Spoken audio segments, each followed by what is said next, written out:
Friends, ఈ వీడియోని like చేయండి, అదేవిధంగా మీ ఫ్యామిలీ మెంబర్స్కి, ఫ్రెండ్స్కి షేర్ చేయండి. దయచేసి అందరూ కూడా సబ్స్క్రైబ్ చేసుకోండి. Thank you very much.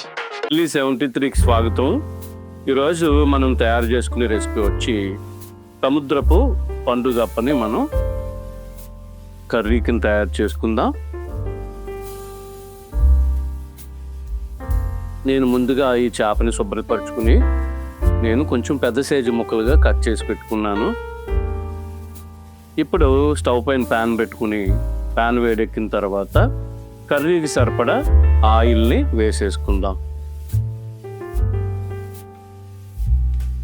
ఇప్పుడు ఇందులోకి నేను ఒక మీడియం సైజు ఆనియన్ కట్ చేసి పెట్టుకున్నాను. ఆనియన్ని వేసేసుకుందాం.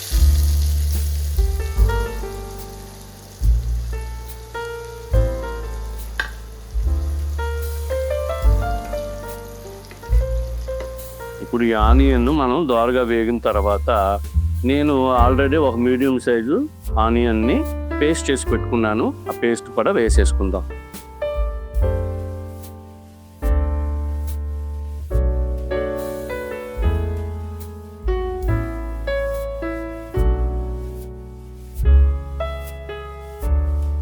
ఇప్పుడు మనం ఒక 5 నిమిషాలు మూత పెట్టేసుకుని వేయించుకుందాం. ఇప్పుడు దీంట్లోకి మనం అల్లం వెల్లుల్లి పేస్ట్ని కూడా వేసేసుకుందాం. అల్లం వెల్లుల్లి పేస్ట్ వేసుకున్న తర్వాత శుభ్రంగా మొత్తం ఈ రెండు కూడా బాగా కలిసేటట్టుగా కలుపుకుని మళ్ళీ 2 నిమిషాల పాటు మనం మూత పెట్టేసుకుందాం.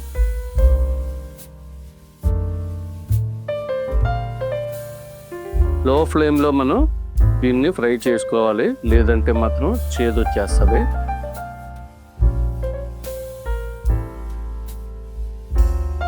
ఇప్పుడు ఇందులోకి 1 టీ స్పూన్ పసుపు, అదేవిధంగా 1 టీ స్పూన్ ధనియాల పొడి,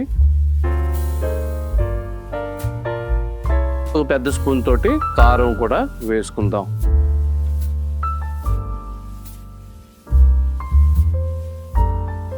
ఇదంతా బాగా కలుపుకున్న తర్వాత కరివేపాకు, పచ్చిమిర్చిని కూడా మనం వేసుకుందాం.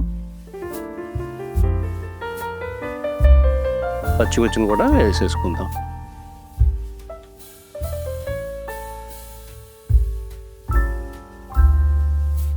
ఇందులోకి కూరకు సరిపడా సాల్ట్ వేసేసుకుని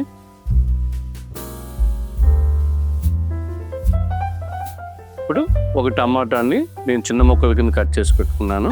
టమాటాను కూడా మనం వేసేసుకుని ఈ మొత్తం అంతా కూడా బాగా కలిసేటట్టుగా మనం కలుపుకుని ఒక 5 నిమిషాలు మనం మూత పెట్టేసుకుందాం. ఈ టమాటా బాగా మగ్గిపోతుంది. ఈ మగ్గిపోయిన దీంట్లోకి మనం ఈ కూరకి కావలసిన వాటర్ని మనం వేసుకుని చక్కటి గ్రేవీలా మనం తయారు చేసుకోవాలి. ఇప్పుడు దీంట్లోకి సాల్ట్ అది సరిపోయింది లేదు, ఇప్పుడే మనం ఒకసారి చెక్ చేసుకోవాలి. సాల్ట్ పడుతుంది, మనం వేసుకుందాం. అదేవిధంగా ఇప్పుడు గరం మసాలా పొడి 1 టీ స్పూన్ మనం గరం మసాలా పొడిని కూడా వేసేసుకుని ఈ మసాలా గ్రేవీని మొత్తం అంతా కూడా బాగా మనం కలుపుకుని మనం ఆల్రెడీ కట్ చేసి పెట్టుకున్నటువంటి చేప చూసారా ఎంత ఫ్రెష్గా ఉందో, ఇది చక్కగా మనం ఈ చేపల్ని ఇందులోకి వేసేసుకుందాం.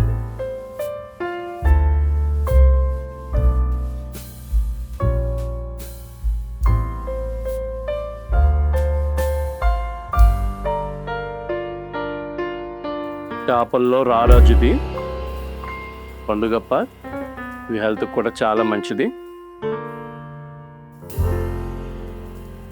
ఇప్పుడు ఒకసారి దీన్ని మనం గరిటది పెట్టకుండా ఒకసారి మనం కలుపుకుందాం.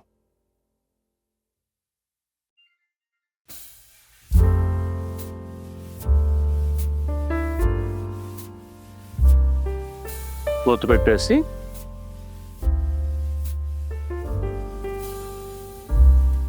ఒక 10 నిమిషాలు బాగా మనం ఉడకనిస్తే ఇది చాలా స్మూత్గా ఉంటుంది, చాలా సింపుల్గా బాయిల్ అయిపోతుంది. చూసారా బాయిల్ అయిపోయింది. ఆ వేడి వేడి అన్నంలోకి మనం రెడీ అయిపోయిన కర్రీని వేసుకుని వేడి వేడిగా తింటే అద్భుతంగా ఉంటుంది. Thank you.